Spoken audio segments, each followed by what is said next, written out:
ஐயா வணக்கங்க ஐயா. வணக்கம் மணி சார், எப்படி இருக்கீங்க? நல்லா இருக்கு நல்லா இருக்கு. நீங்க எப்படி இருக்கீங்க? நலம் நலம் நலமறிய ஆவல். ஐயா, இந்த பரிகார வகுப்பு என்னைக்கு ஆரம்பிக்கிறீங்கன்னா உங்களுக்கு ஸ்பெஷலே பரிகாரம் தான். கண்டிப்பா பல பேருக்கு வாழ்க்கையை சூப்பரா மாறிடுச்சு. அதுக்கான அற்புதமான விஷயங்கள்லாம் நீங்க சொல்லியிருக்கீங்க. கண்டிப்பாங்க. அந்த வகுப்புல எப்போ ஆரம்பிக்கிறீங்க ஐயா? பரிகாரம் அப்படிங்கிறது 29/6/2025 ஜூன் 29 ஞாயிற்றுக்கிழமை மாலை 6 மணிக்கு 1.5 மணி நேரம் ஜூம் வகுப்பு டெய்லியும் இருக்கும். அதிகபட்சமா ஒரு 5 டேஸ், தேவைப்பட்ட ஒரு நாள் நம்ம அதிகரிச்சுக்க போறோம். ஆன்லைன்ல தான் படிக்க போறாங்க. உலக நாடுகள்ல எங்க இருந்தாலும் இந்த பரிகார வகுப்பு படிக்கலாம். சூப்பருங்க. இப்போ ஜோதிடம் கத்துக்கிட்டவங்க மட்டும்தான் படிக்கணுங்களா, இல்ல ஜோதிடம் தெரியாதவங்க கூட இதை படிக்கலாமா? கத்துக்கிட்டவங்களுக்கு ரொம்ப விசேஷம். ஜோதிடமே எனக்கு தெரியாதனால இதுல பாயிண்ட்ஸ் கிடைக்கும். அவங்களும் 100% இதுல பயனடையலாம். ரொம்ப வித்தியாசமான வகுப்பா இருக்கும். ரொம்ப ஒரு நல்ல வகுப்பா இருக்கும். கண்டிப்பா. என்னுடைய இந்த 16 ஆண்டு கால அனுபவம், நான் பார்த்த பல ஆயிரம் ஜாதகங்கள் தொகுப்பு, எந்த கோயிலுக்கெல்லாம் அனுப்பும்போது எங்கெல்லாம் அவங்களுக்கு ரெமிடிஸ் கிடைச்சிருக்கு, வீட்டில் செய்கிற பரிகாரம். சிலர்லாம் பார்த்தீங்கன்னா, உதாரணத்துக்கு இந்த கறிவேப்பிலை சாதம் செஞ்சு கரிநாள் அன்னைக்கு பிரார்த்தனை பண்ணிட்டு நாங்கள் தானம் பண்ணதுல ஒரு 100 பேராவது ரிசல்ட் கொடுத்துருக்காங்க.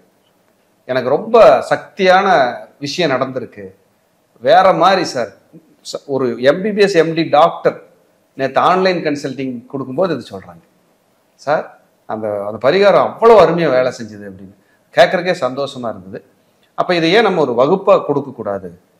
ஃபில்டர் பண்ணி இந்த கர்மானா என்ன, நிறைய பேர் திருமண தடை, குழந்தை பாக்கிய பிரச்சனை, வீடு கட்டுறதுல பிரச்சனை, ஹெல்த் பிரச்சனை, மனப்பிரச்சனை இருக்கும், மனம் சார்ந்த தொந்தரவு, தடைகளாக இருக்கும், செய்வினை தோஷங்கள் இருக்கும், கிரக தோஷங்கள் இருக்கும், முன்வினை கர்ம வினைகள் தோஷங்களால் பாதிக்கப்பட்டிருக்கலாம். இப்படியெல்லாம் ஏதாவது ஒன்று அவங்களுக்குள்ள ஓடிட்டு இருக்கும். திருஷ்டி தோஷத்திலிருந்து இதுக்கு எளிய பரிகாரங்கள் இல்லை ஹோமங்கள்னா நீங்கள் எந்த மாதிரி பண்ணணும், எந்த ஆலயத்துக்கு போகணும், எந்த நாளில் மூர்த்த நாள் தேர்ந்தெடுத்து நம்ம பரிகாரம் பண்ணணும், இவ்வளவு விஷயங்களையும் நம்ம வகுப்புல கொடுக்க போறோம். சூப்பர், அருமையா அருமையா. ஏன்னா நிறைய பேருக்கு நீங்க வாழ்க்கையை கொஞ்சம் மாத்தியே விட்டுருக்கீங்க. கமெண்ட் செக்ஷன்ல நாங்க ரீட் பண்ணும்போது இந்த பிரச்சனை இருந்து நீங்க சொன்ன மாதிரி இருந்தது, எனக்கு ரிலீஃபா இருக்கு. கண்டிப்பா. நீங்க அந்த கோயில் சொல்லியிருந்தீங்க, அற்புதமா இருந்துச்சு. கண்டிப்பா. இப்பதான் ஒரு மன நிறைவா இருக்கு அப்படின்னு சொல்லியிருக்காங்க. ஏன்னா அந்த அளவுக்கு பரிகாரம் சூப்பரா சொன்ன, ரொம்ப நன்றிங்க ஐயா. கண்டிப்பா கண்டிப்பா. இந்த பரிகார வகுப்பு உலக நாடுகள்ல இருந்து ஜூம்ல தான் நடத்த போறோம். கீழ்கண்ட நம்பர், கீழே இருந்தாலும் நம்ம ஆக்சஸ் பண்ணிக்கலாம். கீழ்கண்ட நம்பருக்கு 8012027947 இந்த நம்பருக்கு தொடர்பு கொண்டாங்கன்னா அவங்க இந்த பரிகார வகுப்புல தன்னை இணைத்துக் கொள்ள முடியும். முன்பதிவு நடைபெறுகிறது. ரொம்ப அற்புதமான வகுப்பா இருக்கும். இதை விட என்னன்னா, இந்த வகுப்போட வீடியோ எல்லாத்துக்கும் கொடுத்துடலாம். கண்டிப்பா லிங்க் கொடுத்துருவீங்க. வீடியோவே நம்ம கொடுத்துடலாம். கிளாஸ் முடிஞ்சு எல்லாருக்கும் வீடியோவும் வந்துடும். எப்ப வேணாலும் அவங்க பார்த்துக்கலாம். அதை பார்த்து அவங்களுக்கான அந்த ஜாதக கட்டத்தில் இருக்கிற தோஷங்களை தெரிஞ்சு அதுக்கான ரெமெடிஸ் எடுத்துக்கணும். இது எல்லாமே சொல்லி கொடுக்குறோம். அவங்க பரிகாரம் பண்றாங்க. அதையெல்லாம் தாண்டி இறைவனுடைய கையில் இருக்கு. கண்டிப்பா அந்த ரிசல்ட்டுங்கிறது கண்டிப்பா கிடைக்கணும். என்னுடைய குருவின் ஆசியால, வாராகி ஆசியால, மகாபெரியருடைய ஆசியால நம்ம சொன்னா ஏதோ ஜனங்களுக்கு பழிச்சுக்கிட்டு இருக்குங்கிறதா நமக்கு இருக்கிற கிஃப்ட். நிச்சயமா எல்லாத்துக்கும் இது நல்லபடியா நடக்கணும். இந்த வகுப்பு ரொம்ப பிரமாதமான வகுப்பா இருக்கும். எனவே உலக நாடுகள்ல இருந்து எங்க இருந்தாலும் சரி இந்த வகுப்புல சேர்ந்து நீங்க படிக்கலாம். கீழ்கண்ட நம்பர்ல தொடர்பு கொள்ளுங்க. ஆன்லைன் ஜூம் வகுப்பு தான். 5 நாள் வகுப்பு, கூடுனா ஒரு நாள் அதிகப்படுத்த போறோம்.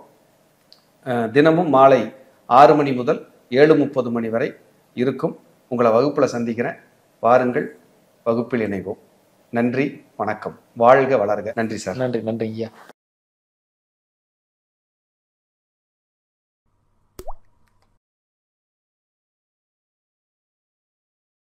வணக்கம். மந்த்ரா டிவி அன்பர்களுக்கு என் அன்பான வணக்கம். தொடர்ந்து இந்த சேனலுக்காக நீங்கள் கொடுத்து வருகின்ற ஆதரவிற்கு கோடான கோடி நன்றி. தொடர்ந்து இந்த சேனலை பாருங்க. இதில் வருகின்ற கருத்துக்கள், ஜோதிட பதிவுகள், ஜோதிட கருத்துக்கள் உங்கள் வாழ்விற்கு ஒரு வெளிச்சமாக நிச்சயமாக அமையும். தொடர்ந்து ஆதரவு தாருங்கள், பாருங்கள். இன்னைக்கு பார்க்க இருக்கிற தலைப்பு கொடுப்பினை. கொடுத்து வச்சவர் பாவரு, எல்லா வசதியும் இருக்கு, பெரிய ஆள், கார் வச்சிருக்காரு, பங்களா வச்சிருக்காரு, நல்ல மனைவி, 2 குழந்தைங்க, அம்மா அப்பா, குடும்பம், சுற்றம் சூழ, நட்புகள் சூழ நல்லா வாழ்றாருப்பா. எத்தனையோ பேருக்கு நம்ம சொல்லியிருப்போம், இல்லை பேசியிருப்போம், இல்லை நினைச்சாவது பார்த்துருப்போம். அவருக்கு கொடுத்து வச்சவருப்பா. என்னதான் இருந்தாலும் அந்த பொண்ணு கொடுத்து வச்ச பிள்ளைப்பா, நல்ல இடத்துக்கு வாக்கப்பட்டு போயிடுச்சு. என்னதான் இருந்தாலும் நீங்க கொடுத்து வச்சவருங்க, நல்ல குழந்தை உங்களுக்கு கிடைச்சிருக்கு. எத்தனையோ பேருக்கு என் கிளைண்ட்டுகளுக்கு நான் சொல்லியிருப்பேன், பிளஸ்டு பர்சன், கடவுளால் ஆசீர்வதிக்கப்பட்ட நல்ல குழந்தை, இதெல்லாம் உங்களுக்கு கிடைச்சிருக்குன்னு சொல்லியிருக்கேன். அப்படி சொல்ல வைக்கிறதுக்கு கிரகங்கள் ஒரு காரணம் அந்த ஜாதகத்தில் இருக்கணும். அப்பதான் நம்ம சொல்ல முடியும். வர்றவங்களுக்கெல்லாம் சொல்லிட்டு இருக்க முடியாது. நானே கஷ்டத்தில் இருக்கிற ஏயான்றுவாங்க. அதனால அந்த கிரகங்கள் வலிமையா இருக்கும்போது அதை சொன்னா சிறப்பா இருக்கும். அதனால அந்த கிரகங்கள் எப்படி வலிமையா இருந்தால் ஒரு கொடுப்பினை இருக்கும் அப்படின்னு நம்ம பார்க்கலாம். முதல்ல ஒரு ஜாதகத்துல சில யோகங்கள் இருக்கும்போது அதை நம்ம ஒரு கொடுப்பினையாவே கருதலாம். யாருக்காவது சந்திரமங்கள யோகம், சந்திரனும் செவ்வாயும் சேர்ந்திருந்தா, குருமங்கள யோகம், குருவும் செவ்வாயும் சேர்ந்திருந்தா, குருச்சந்திர யோகம், குருச்சந்திரன் சேர்ந்திருந்தா, அதே போல உங்களுக்கு சசயோகம், அதே போக உங்களுக்கு பிருகுமங்கள யோகம், இந்த மாதிரி சிவராஜ யோகம், தர்மகர்மாதிபதி யோகம், இதெல்லாம் இருக்கும். இந்த யோகங்கள் எல்லாம் இருந்தா இவங்களுக்கு என்ன கஷ்டப்பட்டாலும் என்ன நெருக்கடியா இருந்தாலும் இந்த குதிரை விழுந்தா எந்திரிச்சு ஓடிடும். ஏற்கனவே போன பதிவுல இதை சொல்லியிருப்பேன். அப்போ ஒரு கொடுப்பினை அப்படின்னா இவங்க கொடுத்து வச்சவங்கன்னா இந்த ஜாதகத்துல இந்த அமைப்பு இருக்கும். இவங்க கண்டிப்பாக கொடுத்து வைத்தவர்கள். ஏதாவது ஒரு ரூபத்துல இவங்களுக்கு கிடைக்க வேண்டிய விஷயம் ஃபுல்ஃபில் ஆகும். தடை தாமதமான கூட வந்து சேர வேண்டிய காலம்ங்கிற ஒரு இருக்கும்போது ஒரு 10 நாள் 1 மாசம் எச்சு முன்ன பின்ன ஆனாலும் வந்து சேர்ந்துடும். இது ஒரு கொடுப்பினை. கிடைக்கவே கிடைக்காது, நானும் போராடி பார்த்துட்டு விட்டுட்டேன்னுலாம் சொல்லுவாங்க. அது கொடுப்பினை இல்லை, அது போராட்டம். உங்க ஜாதகத்துல உங்க லக்னாதிபதி இருக்காரு பாருங்க, அவர் தான் கொடுப்பினைய வாங்குறவர். அப்ப லக்னாதிபதி உங்க ஜாதகத்துல யாருக்கெல்லாம் முதல்ல செவ்வாயோட, சூரியனோட, சனியோட, மன்னிக்கணும், செவ்வாயோட, சூரியனோட, குருவோட சேர்ந்திருக்காரோ அப்ப நீங்க ஒரு குடிப்பினையோட வாழக்கூடிய ஒரு பர்சன். அது பகையாகுது, நட்பாகுது, அதெல்லாம் விட்டுருங்க. உங்க லக்னாதிபதி யாரு? இப்போ உதாரணத்துக்கு மேச லக்னம், செவ்வாய் லக்னாதிபதி போய் 9ஆம் இடத்துல உட்கார்ந்துருக்காரு, அது குரு வீடு. அப்ப இது பவர், இது குடிப்பினை. சிம்ம லக்னம், லக்னாதிபதி போய் சூரியன் 9ல் உட்கார்ந்துருக்காரு, அது செவ்வாயோட வீடு, அது ஒரு கொடுப்பினை. அதை நம்ம தப்புன்னு எல்லாம் பேசிட முடியாது. மற்ற கிரகங்களை வச்சு நெகட்டிவ் நல்லது கெட்டதை சொல்லலாம். இது ஜென்ரல். இவங்க ஒரு கொடுப்பினை உள்ளவங்க தான். இவங்களுக்கு ஏதாவது ஒரு ரூபத்துல ஒரு விஷயம் இவங்க கைக்கு வந்து சேரும், நடக்கும், சம்பவம் நடக்கும். இதெல்லாம் நம்ம பார்க்கலாம். இவங்களுக்கு ஒரு ஃபோர்ஸா ஒரு நெருக்கடி, ஒரு போராட்டம் வந்தா கூட இவங்க தப்பிக்கிறதுக்கான காலத்தையும் அது கொடுத்துரும். நெருக்கடியிலிருந்து வெளியில வரக்கான காலத்தையும் கொடுத்துரும். இதெல்லாம் நம்ம அனுபவபூர்வமா சொல்லலாம். அதே போல உங்க ஜாதகத்துல 5ஆம் அதிபதி யாருன்னு பாருங்க. 5ஆம் அதிபதி யாருன்னு பாருங்க.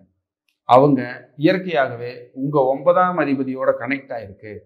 9ஆம் அதிபதி 5 கனெக்ட் ஆயிருக்குன்னா நீங்க உண்மையிலேயே கொடுப்பினை உள்ளவர் தான். இப்ப மேச லக்னத்துக்கு 5ஆம் அதிபதி யாரு? சூரியன்.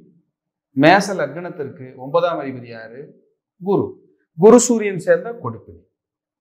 இவங்களுக்கு ஒரு பதவி, அந்தஸ்து, கோயில் கட்டுற பாக்கியம், உள்ளூர்ல வந்து ஒரு புகழ், பேரு, ஒரு 4 பேர்த்துக்கு உட்கார்ந்து நல்லது கெட்டதை சொல்ற மாதிரியான ஒரு நிலை. அதுக்கப்புறம் நீங்க யாராவது கூப்பிட்டா இவர் ஒரு ஃபோன் அடிக்கிறாருன்னா அந்த ஃபோனுக்கு மரியாதை, மதிப்பு, இதெல்லாம் கிடைக்கிறது நீங்க கண்கு கூட பார்க்கலாம். இதெல்லாம் ஒரு கொடுப்பினை அப்படின்னு நீங்க சொல்லலாம். இதுல தர்மகர்மாதிபதி யோகம் 9, 10 குடையவர் சேர்க்க. பொதுவாக குரு சனி சேர்ந்திருந்தால் அது தர்மகர்மாதிபதி யோகம். உங்க ஜாதகத்துக்கு 9, 10 குடையவர் சேர்ந்தா தர்மகர்மாதிபதி. இது பெரிய கொடுப்பினை, சூப்பரா வேலை செய்யும். அப்ப இந்த கொடுப்பினை நல்ல இடத்துல இருக்கு, நல்ல கிரகங்களோட அந்த 5, 9, 1 எல்லாம் உங்களுக்கு கனெக்ட் ஆயிருச்சுன்னா நீங்க கொடுப்பினை. இதோட சேர்ந்து குருமங்கள யோகம், குருச்சந்திர யோகம், சிவராஜ யோகம், தர்மகர்மாதிபதி யோகம், சசயோகம், அதுக்கப்புறம் மாளவியா யோகம், அதுக்கப்புறம் பார்த்தீங்கன்னா தர்மகர்மாதி யோகம், இதெல்லாம் நீங்க அதையும் பார்த்துக்கலாம். இதுவும் இணைஞ்சு அதுவும் இணையும் போது பார்த்தீங்கன்னா இவங்க சமுதாயத்துல ஒரு அங்கீகாரம், அந்தஸ்து, கௌரவம், முன்னேற்றம், வளர்ச்சியோட இவங்க பயணிக்கிறத நீங்க பார்க்கலாம். உங்க ஜாதகத்தை பார்த்தாலே தெரியும். இந்த கொடுப்பினையெல்லாம் இருந்து நான் கஷ்டப்பட்டுட்டு தான் இருந்தாலும் கூட அந்த கஷ்டத்தை தாங்கறதுக்கு இந்த கொடுப்பினை சப்போர்ட் பண்ணும். அதுதான் இங்க மேட்டர். அதுதான் இந்த கொடுப்பினை. கொடுப்பினைனா கோடீஸ்வரம் கிடையாது. அந்த கஷ்டத்தை தாங்கறதுக்கு இந்த கொடுப்பினை சப்போர்ட் பண்ணுங்க. இந்த கிரகம் இருந்துச்சுன்னா சப்போர்ட் பண்ணிடும். 10 நாள் இல்லை 15 நாளாவது கழிச்சு ஒரு ஆள் வந்து உங்களுக்கு உதவி பண்ணிட்டு போயிடும். எப்படியாவது அடுத்தவங்க காசாவது உங்க கையில் இருக்கும். ஏதாவது ரொட்டேஷன் பண்ணி உருட்டிக்கிட்டு இருக்கேன் சார் அப்படின்னு சொல்லுவோம் இல்லையா? இதெல்லாம் இந்த கொடுப்பினை இருந்தால் தான் மெதுவாக நகரும், இல்லைன்னா நகராது. ஸோ இதைத்தான் நான் உங்களுக்கு சொல்ல வரேன். அப்போ கொடுப்பினை அப்படின்னா கொடுத்து வைத்தவர்கள். கொடுத்து வச்சதுன்னா என்ன கொடுத்து வச்சது?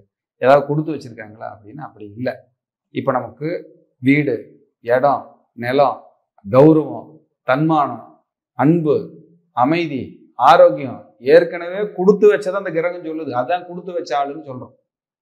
இதைத்தான் உங்க ஜாதக ரீதியா இருந்ததுன்னா நல்லா இருப்பீங்க, வளர்ச்சி அடைவீங்க, முன்னேற்றம் அடைவீங்கன்னு நம்ம பார்த்து சொல்றோம். கவலைப்படாதீங்க, இது ஜெயிக்கிற ஜாதகம். நீங்க ஏன் ஃபீல் பண்றீங்க? நீங்க ஜெயிக்கலைன்னா யார் சார் ஜெயிக்க முடியும்னு கிளைண்ட்டுக்கு சொல்றோம்ல, அதெல்லாம் இதுதான். இந்த கிரகம் இருந்தாலே ஐயோ இந்த கிரகம் தப்பா போச்சு, இந்த தேசம் அவ்வளவுதான், நீங்க இதெல்லாம் அப்புறம். இந்த கிரகம் இருக்கு, உங்களுக்கு என்ன மோசமா இருந்தாலும் நீங்க நல்லா இருப்பீங்க அப்படின்னு ஒரு வரி சொல்லணும். சொல்லும்போது வரி சொல்லணும்னா வாலண்டரியா இல்லை, இருக்கிறத சொல்லணும். சொன்னோம்னா ஓகே, எப்படியாவது நம்ம தொந்தரவா இருந்தா கூட ஓடிடுவோம், பிரச்சனை இல்லை. சிலர் ஒரு மருத்துவர்கிட்ட போறோம், ஒரு வியாதி இருக்கு, இது ஒரு 6 மாசத்துக்கு கஷ்டப்படும், ஆனா சரியாயிரும் அப்படின்னா எப்படி இருக்கும் மனசு? அது மாதிரி கஷ்டம் இருக்கும், அதை அனுபவிக்கணும், மாத்த மருந்து சாப்பிடணும், இல்லை சர்ஜரி கூட போகலாம், என்ன வேணாலும் ஐசியூல கூட 15 நாள் இருந்துட்டு வரலாம். ஆனா தோண்டு புரண்டு எந்திரிச்சாலும் மறுபடியும் மீண்டுருவே அப்படின்னா பெரிய விஷயம். அந்த மீளுவியா அப்படின்னா மீளுவீங்களா, நீங்க மீண்டு வெளியே வந்துடுவீங்களான்னா அதுக்கு இந்த கொடுப்பினை பயன்படும். இது மாற்றுக்கிறதுக்கு இடமே இல்லை. இது என்னுடைய நான் சொல்ற கிளைண்ட்டுக்கு சொல்ற முறை. இதை உங்க ஜாதக ரீதியா ஒருத்தருக்கு தெரிஞ்சுக்குங்க அப்படிங்கிற கொடுப்பினைன்னு ஒரு தலைப்பே வச்சு உங்களுக்கு நான் சொல்லியிருக்கிறேன். கண்டிப்பா இது உங்களுக்கு பெரிய உதவியா இருக்கும், பெரிய ஒரு தெரிஞ்சுக்கிறதுக்கு ஒரு நல்ல விஷயமா இருக்கும்னு நான் நம்புறேன். மீண்டும் ஒரு நல்ல பதிவில் சந்திக்கிறேன். அதுவரை உங்களிடமிருந்து தற்காலிகமாக விடைபெறுவது அவினாசி ஜோதிலிங்கம். நன்றி, வணக்கம், வாழ்க வளமுடன். தொடர்ந்து இந்த சேனலுக்காக நீங்கள் கொடுத்து வருகின்ற ஆதரவிற்கு கோடான கோடி நன்றி. தொடர்ந்து இந்த சேனலை பாருங்க. இதில் வருகின்ற கருத்துக்கள், ஜோதிட பதிவுகள், ஜோதிட கருத்துக்கள் உங்கள் வாழ்விற்கு ஒரு வெளிச்சமாக நிச்சயமாக அமையும். தொடர்ந்து ஆதரவு தாருங்கள், பாருங்கள்.